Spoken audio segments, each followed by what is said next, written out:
கங்கை நதி ஓரம் ராமன் நடந்தான், கண்ணின் மணி சீதை தானும் தொடர்ந்தாள், மெல்ல நடந்தாள்.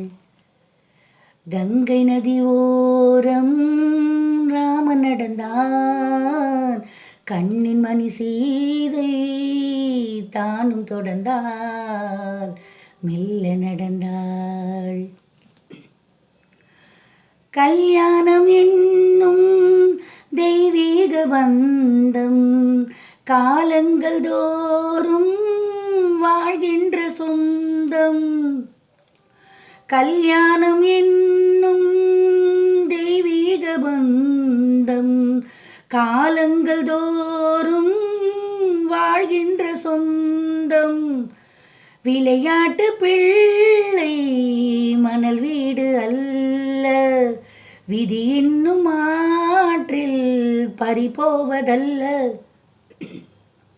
கங்கை நதி ஓரம் ராமன் நடந்தான், கண்ணின் மணி சீதை தானும் தொடர்ந்தாள், மெல்ல நடந்தாள். மங்கையவள் சீதை முள்ளில் நடந்தாள், மன்னனவன் கண்ணில் கங்கை வழிந்தாள், உள்ளம் நெகிழ்ந்தான். மன்னனவன் கண்ணில் கங்கை வழிந்தாள்.